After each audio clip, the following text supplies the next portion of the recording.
Mga kababayan nating seniors, kung kayo ay 60 o 65 pataas at tumatanggap ng SSS pensyon ngayong Abril 2025, pakinggan ninyo ito ng mabuti dahil ang hindi ninyo malalaman ngayon ay maaaring magastos sa inyo ng libu-libong piso sa mga darating na buwan. Hindi ito biro, hindi ito chismis. Ito ay isang seryosong alerto para sa bawat pensyonado sa bansa. Marami sa atin ay natutulog na pakiramdam namin ay ligtas na ang ating pensyon. Nag-retire na tayo, nag-aambag tayo sa SSS ng maraming taon at akala natin, tapos na ang trabaho. Automatiko na lang darating ang pera. Pero ganoon ba talaga ang nangyayari? Ang totoo, ngayong Abril 2025, may mga bagong patakaran ng SSS na direktang nakakaapekto sa inyong monthly pension. At kung hindi kayo mag-iingat, maaaring mabawasan ang inyong natanggap na halaga o mas masahol pa, maaaring suspindihin ang inyong pensyon ng walang babala. Dito sa video na ito, ikukwento ko sa inyo ang lahat sa simple, malinaw na salita, parang kausap lang kayo ng isang kaibigan na gustong talagang tulungan kayo. Tatalakayin natin ang mga bagong panuntunan, ang tamang pag-claim ng inyong benepisyo, ang mga nakatagong benepisyo na hindi alam ng karamihan, at ang mga hakbang na dapat ninyong gawin ngayon mismo bago maging huli ang lahat. Huwag mag-off ng video. Ito ang pinaka-importanting impormasyon na maririnig ninyo ngayong buwan. Simulan na natin. Una sa lahat, alamin natin kung bakit espesyal ang Abril 2025 pagdating sa SSS pensyon. Tuwing simula ng bagong taon at tuwing ikalawang quarter, ibig sabihin tuwing Abril, ang SSS ay nagsasagawa ng tinatawag nilang Pension Review Cycle. Ito ang panahon kung saan tinicheck ng SSS ang inyong records, ang inyong kasalukuyang status bilang pensyonado, at kung natutupad ninyo ang lahat ng mga kinakailangan para patuloy na makatanggap ng pensyon. Ang problema ay hindi lahat ng pensyonado ay iniimporma tungkol sa review na ito. Marami ang nagulat na biglang may deduction sa kanilang monthly pension o mas masahol na hold ang kanilang disbursement dahil may kulang na dokumento o hindi na i-update ang kanilang records sa SSS. Kung kayo ay tumatanggap ng pensyon sa pamamagitan ng UMID card, SSS Accredited Bank, o e-payment system katulad ng GCash o PayMaya, kailangan ninyong tiyakin na ang inyong account ay aktibo at na-verify pa rin ng SSS. Isipin ninyo ito, may isang lola sa Cavite, 68 taong gulang, na 3 buwan na hindi natanggap ang kanyang pensyon nang hindi siya nag-update ng kanyang contact number sa SSS. Nag-update ang SSS ng sistema nila at nag-send sila ng verification message. At dahil hindi na aktibo ang lumang numero niya, na-flag ang kanyang account bilang unverified. 3 buwan na pensyon ang naantala, 3 buwang pag-aalala, 3 buwang problema sa pamumuhay. Huwag hayaang mangyari ito sa inyo. Ngayon, pag-usapan natin ang isa sa pinakakritikal na bagong patakaran ng SSS, ang Annual Confirmation of Pensioner Existence o ACPE. Ito ay hindi bago pero ngayong Abril 2025, mas mahigpit na ang enforcement nito. Ang ACPE ay ang proseso kung saan kailangan ninyong patunayan sa SSS na kayo ay buhay pa at aktibong tatanggap ng pensyon. Parang I'm still here ang mensahe ninyo sa SSS. Dati, ang ACPE ay ginagawa sa personal sa mga SSS branch. Ngayon, pinapayagan na ng SSS ang online ACPE sa pamamagitan ng My SSS portal. Ngunit kailangan na kayong may aktibong My SSS account para dito. Ang deadline para sa ACPE ay depende sa inyong birth month. Kung kayo ay ipinanganak sa buwan ng Enero hanggang Marso, ang inyong deadline ay Marso 31. Kung Abril hanggang Hunyo, tulad ng maaaring ikinakatakot ninyo ngayon, ang deadline ay Hunyo 30. At kung Hulyo hanggang Setyembre, ang deadline ay Setyembre 30. Para sa Oktubre hanggang Disyembre, ito ay Disyembre 31. Kung hindi kayo makapag-ACPE sa loob ng deadline, ang resulta ay seryoso. Maaaring isuspend ng SSS ang inyong monthly pension. Hindi ito suspindihin ng 1 buwan lamang. Maaaring matagal bago ma-restore at kailangan pa ninyong pumunta sa SSS branch ng personal para ayusin ito. Kaya kung hindi pa kayo nakakapag-ACPE ngayong Abril, huwag mag-antay. Gawin ninyo ito ngayon. Pag-usapan naman natin ang pera dahil ito ang pinaka-importanting bahagi para sa ating mga senior. Ayon sa pinakabagong datos ng SSS, ang minimum monthly pension para sa isang retiree na may 10 hanggang 19 taon ng credited service ay PHP 1,200 bawat buwan. Para sa 20 taon o higit pa ng credited service, ang minimum ay PHP 2,400. Ngunit huwag kayong magkamali. Marami sa ating mga seniors ay maaaring tumatanggap ng mas mataas kaysa sa minimum na ito, depende sa kanilang average monthly salary credit o AMSC. Ang totoong halaga ng inyong pensyon ay kinakalkula gamit ang tatlong formula at pipili ang SSAS ng pinakamataas na resulta para sa inyo. Ang unang formula ay 300 pesos plus 20% ng AMSC plus 2% ng AMSC bawat CYC o credited years of contribution na higit sa dimmer taon. Ang ikalawa ay 40% ng AMSC. At ang ikatlo ay ang minimum pension na binanggit natin, 1,200 or 2,400 pesos. Kung hindi ninyo alam kung alin sa tatlo ang ginagamit para sa inyo, pumunta sa SSS branch o mag-log in sa My SSS at tingnan ang inyong pension computation sheet. Mahalaga ito dahil kung mali ang computation, may karapatan kayong humingi ng re-evaluation.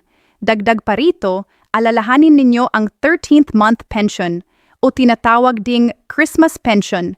Ito ay ibinibigay tuwing Disyembre at katumbas ng isang buwang pension. Ito ay automatiko para sa lahat ng SSS pensioners. Kung hindi ninyo ito natanggap noong nakaraang Disyembre, pumunta sa SSS at itanong kung bakit. Ngayon, handa na ba kayong matuklasan ang ilang benepisyo na posibleng hindi pa ninyo nalalaman? Una, ang Medicare integration. Lahat ng SSS pensioners ay automatikong miyembro ng PhilHealth at ang PhilHealth contribution ay ibinabawas sa inyong monthly pension. Ang magandang balita, ang inyong mga dependent spouse at mga anak na wala pang 21 taong gulang ay kasamang covered. Kung hindi pa ninyo ginagamit ang inyong PhilHealth bilang SSS pensioner, kausapin ang inyong doktor o ospital tungkol sa inyong PhilHealth Identification Number. Pangalawa, ang dependence pension. Kung kayo ay may bawaw na asawa at mga anak na wala pang 21 taon, ang bawat isa sa kanila ay maaaring makatanggap ng 10% ng inyong basic monthly pension o 250 pesos, alinman ang mas mataas bilang dependence allowance. Ngunit may limitasyon, maximum ng 5 dependents lang ang maaaring makover. Kung hindi pa ninyo na-avail ito, mag-file ng dependence pension sa pinakamalapit na SSS branch kasama ang mga birth certificate ng inyong mga dependent. Pangatlo, ang death benefit para sa inyong pamilya. Kapag pumanaw kayo, bagaman hindi ito magandang pag-usapan, kailangan nating maging handa. Ang inyong asawa bilang primary beneficiary ay maaaring makatanggap ng monthly survivor's pension. Kung wala kayong asawa, ang inyong mga anak ay maaaring maging secondary beneficiaries. Siguraduhin ngayon na updated ang inyong beneficiary records sa SSS. Maraming pamilya ang nagsuffer dahil expired o maling form ang nakasulat sa SSS records ng kanilang mahal sa buhay. Ito ang bahagi ng video na gusto ko ninyong pakinggan ng buong puso. May mga sitwasyon kung saan maaaring bawasan o hihilingin pang ibalik ng SSS ang inyong pensyon. Ito ay tinatawag na clawback at nangyayari ito sa ilang partikular na sitwasyon. Kung kayo ay nagtatrabaho ulit pagkatapos mag-retire at hindi ninyo ito nai-report sa SSS, maaaring masuspend ang inyong pensyon. Ang batas ay malinaw. Ang isang SSS retiree na muling nag-e-employ at nagbabayad ng SSS contributions ay hindi maaaring makatanggap ng pensyon sa parehong panahon. Maraming seniors ang hindi alam ito at nagulat nang matanggap ng SSS ang report ng employer nila. Pangalawa, kung may overpayment na nangyari dahil sa administrative error ng SSS, maaari silang humingi ng refund o magdeduct ng excess na halaga sa inyong susunod na mga pension payments. Ito ay bihira, ngunit nangyayari. Kung makatanggap kayo ng sulat mula sa SSS tungkol sa overpayment, huwag itong balewalain. Pumunta agad sa SSS branch para linawin ang sitwasyon. Pangatlo, ang hindi pag-update ng marital status. Kung ang inyong asawa ay namatay na pero hindi pa ninyo ito na-i-report sa SSS at patuloy kayong nakatanggap ng dependence allowance para sa asawa, ito ay isang error na maaaring paghingan ng refund sa hinaharap. I-update ang inyong records ngayon para maiwasan ang mga problema.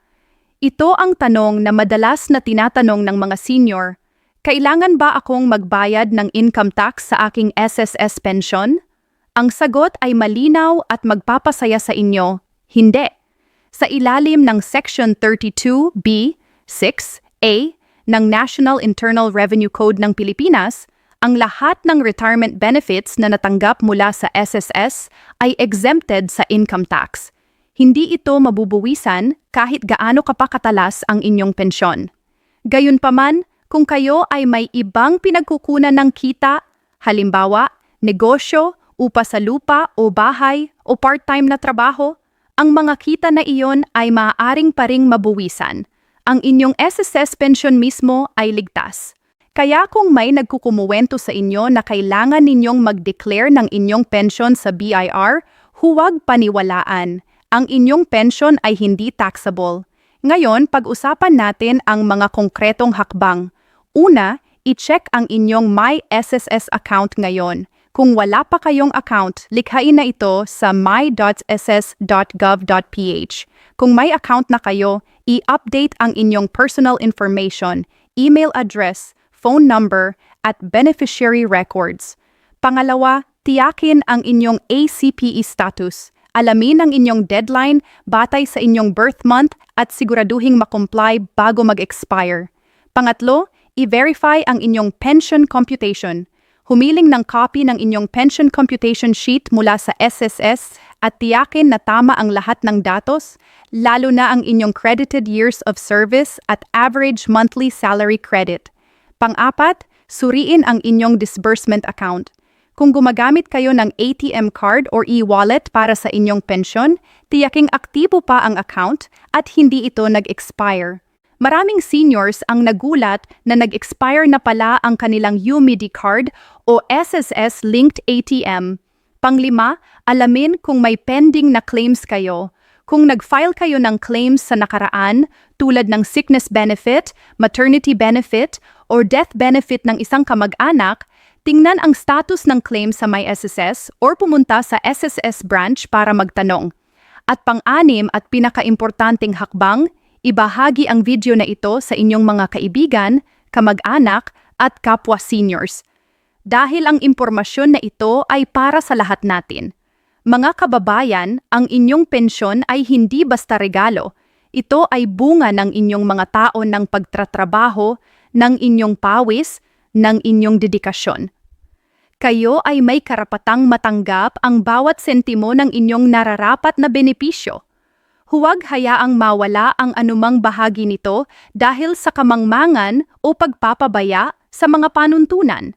At yung SSS ay isang sistema na ginawa para sa inyo, ngunit kailangan ninyong aktibong pakialam sa inyong account para mapanatili ang lahat ng inyong benepisyo. Ngayon na ang tamang panahon para kumilos. Huwag na kayong mag-antay pa ng isang araw. Kung natutunan ninyo ang bago mula sa video na ito, mag-like kayo at mag-subscribe sa aming channel para sa mga pinakabagong update tungkol sa SSS, GSIS at lahat ng benepisyo para sa ating mga seniors. Mahal ko kayong lahat. Ingat kayo at lagi nating tandaan, ang isang informed na senior ay isang protected na senior. Hanggang sa susunod na video, mabuhay kayong lahat.